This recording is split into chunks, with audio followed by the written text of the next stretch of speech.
ఏమిటా కంగారు? ఏమైపోయాడు దొంగ? నేను మీకు టెలిఫోన్ చేస్తుండగా వాడు తప్పించుకోవాలని ట్రై చేశాడు. వాడిని పట్టుకుని ఒక నాకౌట్ ఇచ్చేసరికి పైనుంచి కింద పడ్డాడు. అంత పైనుంచి కింద పడ్డవాడు ఏమైపోయాడు? దుమ్ము దుమ్ముకుని పారిపోయాడా? లేదు సార్, అసలు కింద పడ్డవాడు పైకి లేవలేదు. వాడు డెఫినెట్ చచ్చిపోయి ఉంటాడు. నాకు అలా చూశాను. నేను పైనుంచి కిందకు వచ్చేసరికి మనిషి లేడు, సేవలేదు. అనగా ఇప్పుడే నువ్వు ఒక మర్డర్ చేశానంటావు, హత్యానేరం కింద నేను అరెస్ట్ చేయమంటావు, అంతేనా? నేను మర్డర్ చేయలేదు సార్, పోట్లాట్లో వాడే పడిపోయాడు. అది నువ్వు వెళ్ళిన కదా, అసలు కదా ఏమిటో నేను చెప్పనా? చెప్పండి. అంతా మిథ్య, దొంగ మిథ్య. వాడిని నువ్వు పట్టుకోవడం మిథ్య, ఆ దొంగ పైనుంచి కింద పడి చావడం మరీ మిథ్య, ఆ శవం మాయం కావడం అంతకన్నా మిథ్య. ఇప్పుడు నిజం ఏమిటంటే నీ మైండ్ పూర్తిగా చెడింది. మొన్న మీ తాతయ్య చచ్చిపోయాడని కథలినట్టుగానే ఇవాళ వీడెవడో చచ్చిపోయాడని కథలేవు. సార్, మీకు నా మాట మీద అంత నమ్మకం లేకపోతే ఒకసారి నా రూమ్ కు చెక్ చేయండి.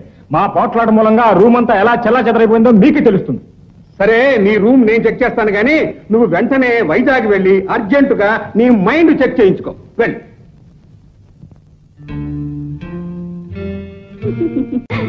నువ్వు నిజం చెప్పినా నమ్మలేదని బాధపడుతున్నావు కదూ. ఇప్పుడు ఇలా చెప్తే నమ్మరు.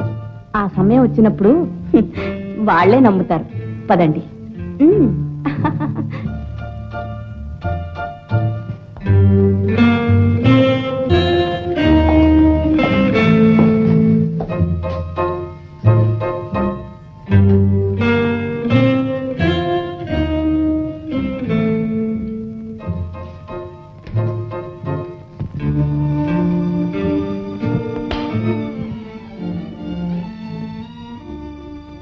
Thank you. No mention.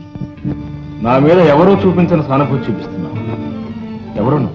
నేనెవరినైనా మీ క్షేమం కోరేదాన్ని. మీరెవరో నాకు తెలుసు. మీ గదిలో జరిగిన సంఘటన కూడా నాకు తెలుసు. అంతేకాదు, ఆ శవాన్ని ఎవరు ఎలా మాయం చేశారో అది కూడా నాకు తెలుసు. ఎవరు మాయం చేశారు? చెప్పు, ఎవరు మాయం చేశారు?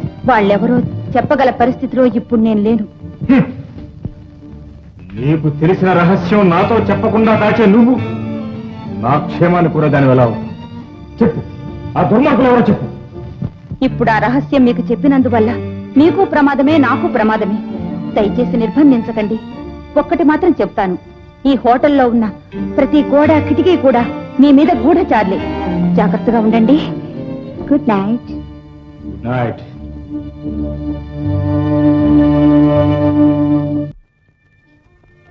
ఏమిటమ్మా అంత తీవ్రంగా ఆలోచిస్తున్నావు? శేఖర్ గురించి నాన్న. ఏదో పెద్ద గ్యాంగ్ తన మీద పగబట్టి వెంటాడుతున్నదని శేఖర్ నాతో చెప్పాడు.